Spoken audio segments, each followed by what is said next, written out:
Welcome to the Nine Souls podcast. This space is guided by a trauma-informed life coach and the founder of Nine Souls Coaching. This podcast is a dedicated space where we can explore emotional regulation in a way that feels grounded, human, and most importantly, non-pathologizing. We're not here to learn how to control our emotions, fix ourselves, or perform some kind of perfect healing journey. Instead, we're here to understand how our nervous system actually works and how building regulation creates real, meaningful choice in our lives. For today's very first episode, we're going to start with a foundational question that I think is so important. What is emotional regulation really? And maybe just as important, what is it not? What is it not? So let's dive right in. Emotional regulation is one of those terms that gets thrown around a lot, on social media, in self-help books, everywhere. But it's rarely explained in a clear, practical way. Because of this, a lot of people have come to believe that emotional regulation means staying calm all the time, never feeling too much, always controlling your reactions, or even getting rid of uncomfortable emotions altogether. But here's the thing, that's not regulation. In fact, pursuing those ideas often leads to the exact opposite. It leads to suppression, not regulation. And that's a crucial difference we're going to unpack. Let's be really clear about this. Regulation does not mean the absence of emotion. It's not about feeling less. It's about having the capacity to stay present with your emotions without being completely overwhelmed or totally shut down by them. You can be regulated and still feel anger. You can be regulated and feel deep sadness, or fear, or grief. And you can be regulated while feeling intense joy. Regulation is not about what you feel, it's about how your system holds what you feel. So let's make that important distinction between regulation and suppression even clearer.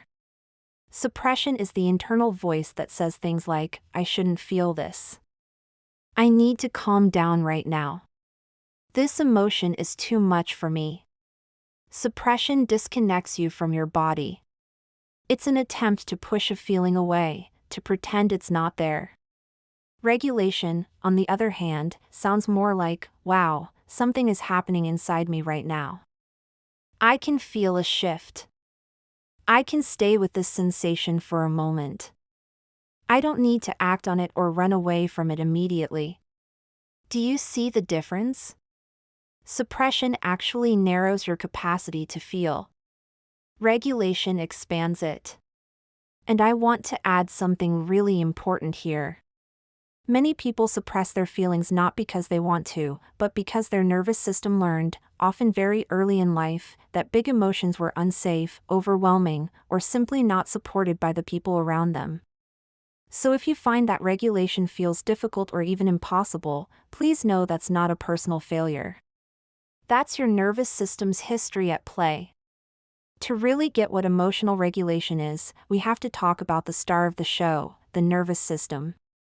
Think of your nervous system as a highly sensitive surveillance system that is constantly, every second of every day, asking one fundamental question, am I safe right now?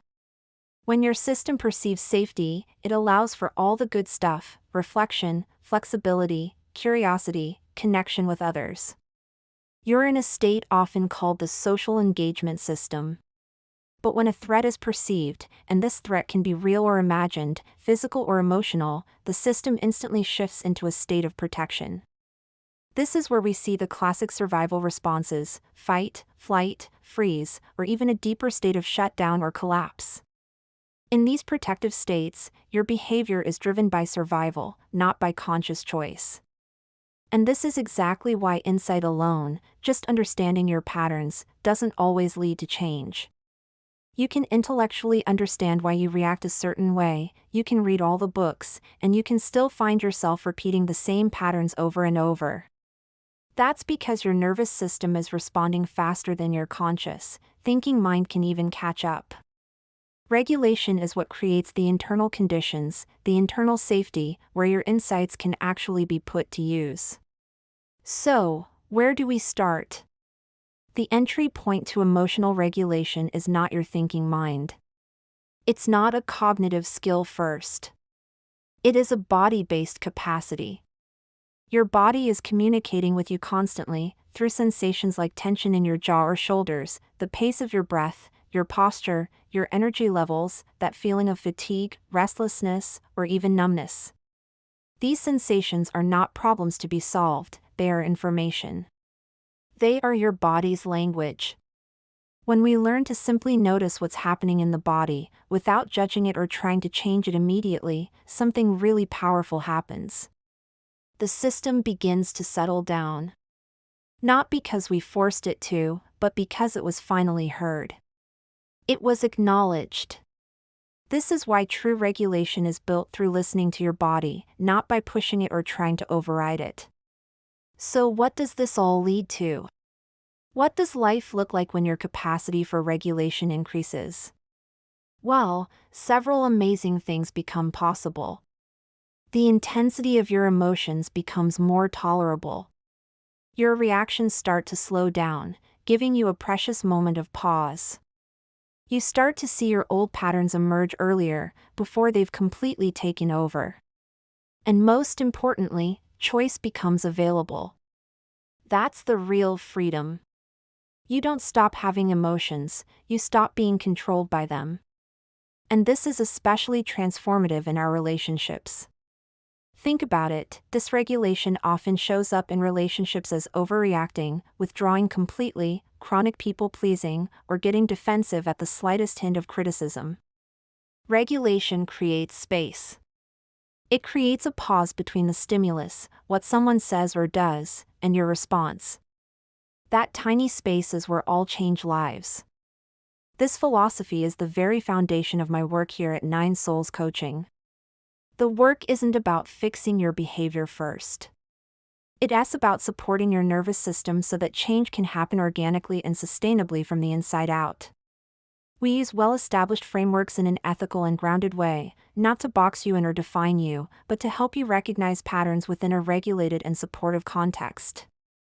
Because insight without regulation can feel incredibly overwhelming, and regulation without insight can sometimes lack direction. We need both, but regulation must always come first. So, to summarize what we've talked about today, emotional regulation is not control, it's capacity. It's the ability to stay present with your internal experience, your thoughts, your emotions, your body sensations, and respond with awareness and choice.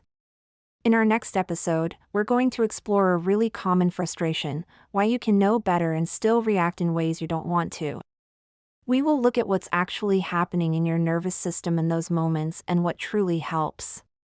But for now, as you finish listening to this episode, I invite you to just take a moment.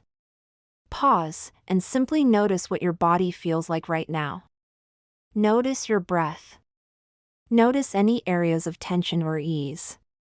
That simple act of noticing, without judgment, is where regulation begins. Thank you so much for listening to the very first episode of the Nine Souls podcast.